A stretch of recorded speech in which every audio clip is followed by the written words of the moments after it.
Hello, and welcome to Whispers of Wisdom podcast. I'm your host, Kari Bandle, owner of Sacred Whispers Studio. I'm a psychic medium, empath, and healer, and I have a passion for leading others towards knowledge and self-improvement. And today we continue our healing journey by exploring generational trauma, the patterns, behaviors, and energetic imprints that can be passed down through the family lines. Last week, we discussed how trauma gets stored in our individual bodies and energy fields. But what if I told you that some of what you're carrying might not be yours alone? What if some of those inexplicable fears or reactive patterns or limiting beliefs were inherited from your parents, grandparents, or even further back in your ancestral line? This might sound mysterious, but science is now catching up to what many spiritual traditions have taught for centuries, that trauma can indeed be passed down through generations. Today, we'll explore both the scientific understanding through epigenetics and the spiritual dimension of ancestral healing, and I'll share practical ways to begin breaking these inherited patterns. So, generational trauma is also called intergeneration or transgenerational trauma and refers to the ways in which traumatic experiences can affect not just the individuals who experience them directly, but also their descendants. So, think about it. Have you ever noticed patterns that seem to repeat in your family? Maybe addiction or difficult relationships, money struggles, or specific health issues that show up generation after generation. These aren't coincidences or just bad luck. They can be manifestations of unresolved trauma being passed down. This transmission happens in multiple ways through direct behavioral modeling, through family stories and narratives, through parenting styles shaped by trauma, through biological changes that affect gene expression, and through energetic and spiritual imprints. What's fascinating is that both modern science and ancient wisdom traditions acknowledge this reality, though they describe it in different languages. One of the most groundbreaking scientific discoveries of recent decades is in the field of epigenetics, the study of how behaviors and environment can cause changes that affect the way your genes work. And here's what's fascinating. While your genetic code itself doesn't change, trauma can affect which genes are expressed or turned on. These changes in gene expression can then be passed down to future generations. Some of the most compelling research comes from studies of Holocaust survivors and their descendants.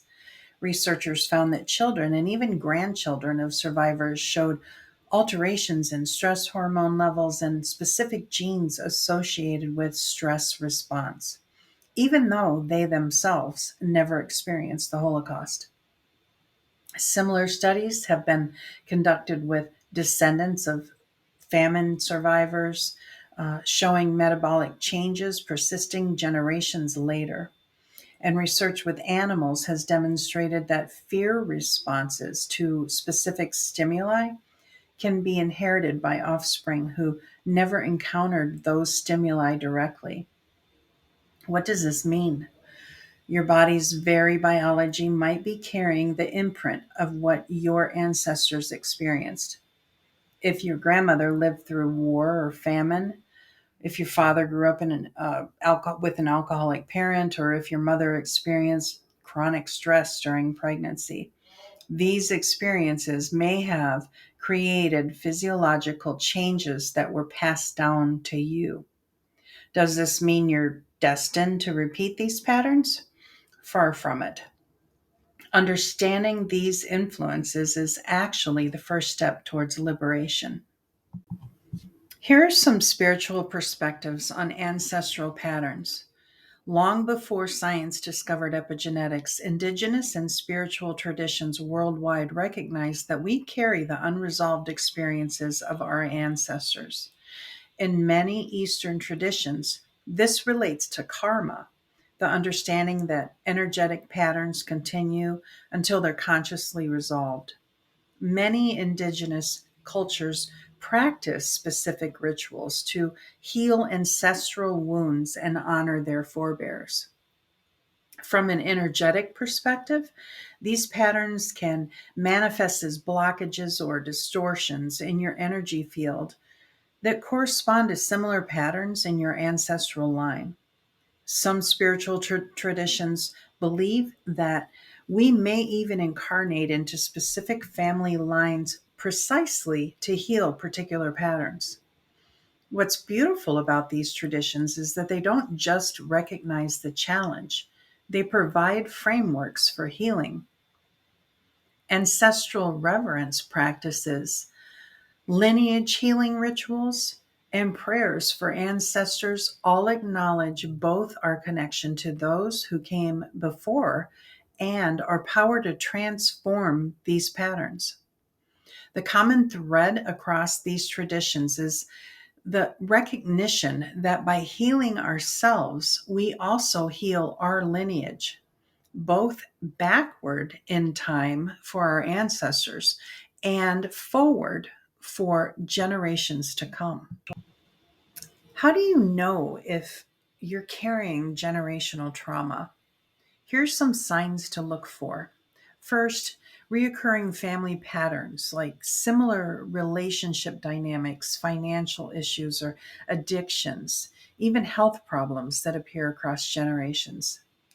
Second, unexplained fears or phobias, strong reactions that don't seem connected to your personal experiences. Third, family secrets or don't talk about it topics, areas that are surrounded by shame or silence, often indicate unresolved trauma. Fourth is cultural displacement. If your family was forced to leave their homeland or experienced persecution or lost connection to their cultural traditions. Fifth, inexplicable body sensations, physical symptoms or tensions that don't have a clear medical cause. Try this reflection exercise. Draw a simple family tree going back at least 3 generations. And for each person, note patterns around relationships, health, finances, and emotional tendencies. And look for threads that connect through the generations. You might be surprised by what emerges.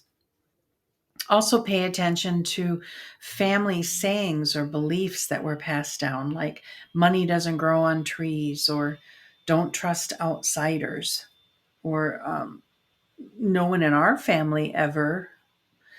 So, these often contain clues about generational patterns. Here's to breaking the cycle, the most empowering aspect of understanding generational trauma is realizing that you can be the pattern breaker. You can be the healing point in your family line. Here are some powerful approaches to begin this healing. First is conscious awareness. As in most things, simple awareness or recognizing inherited patterns is the crucial first step. And when you notice yourself reacting in familiar family patterns, pause and ask, is this mine to carry forward? Second is family constellation work. It's developed by Bert Hellinger, and it's a therapeutic approach that helps visualize and shift family system dynamics through representative groupings. Third is ancestral healing rituals. Many traditions have practices for honoring ancestors and releasing unhealthy patterns. This could be as simple as creating an ancestor altar where you can speak to those who came before you, or maintaining your ancestors' gravesite. Fourth is therapeutic support. Modalities like EMDR, somatic experiencing, or parts work can help process inherited trauma that's stored in your body. Fifth is energy healing. Approaches that work with clearing your energetic field can help release patterns that aren't yours to carry. 6, forgiveness practices. Not to condone harmful actions, but to free yourself from carrying resentment.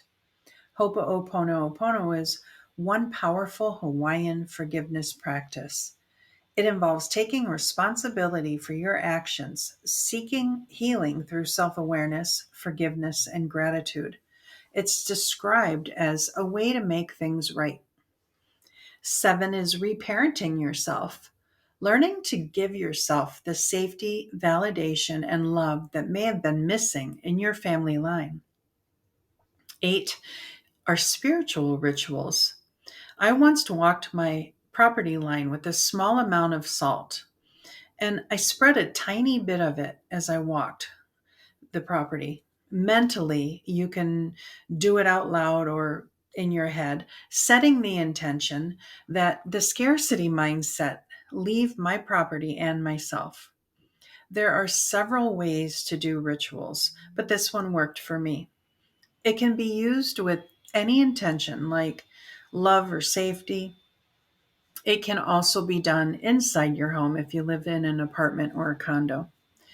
Remember that when you heal these patterns within yourself, you're not just transforming your own life, you're affecting both your ancestors and your descendants. This perspective can bring a sense of purpose to your healing journey. So, as we close today's exploration of generational trauma, I want to leave you with this empowering truth. You are not defined by what came before you.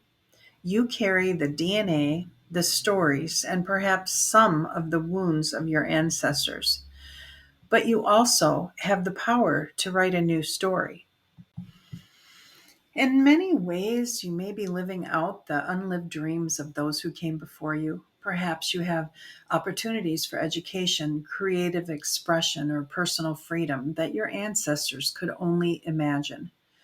Your healing journey honors their sacrifices and struggles. Try this simple practice this week. Each night before sleep, visualize yourself standing in a long line of your ancestors stretching behind you and your descendants stretching before you. Feel the flow of love, strength, and wisdom moving through this line. Acknowledge any pain or patterns that have been passed down and set the intention to transform them into gifts for future generations. Next week, we'll move deeper into our healing journey by exploring inner child work and repairing your childhood. We'll look at how to reconnect with parts of yourself that may have been fragmented by early experiences and how to become the loving parent your inner child always needed. Until then, remember that your healing ripples both backward and forward through time. By doing this work, you become a bridge between worlds, honoring the past while creating a more liberated future. Thank you for joining me on this journey, reminding you that within your very DNA lies both ancient wisdom and the seeds of transformation. If this information resonated with you, please share it with someone who may benefit from hearing it. And please support the podcast with a comment or hit subscribe. Thanks for hanging out with me.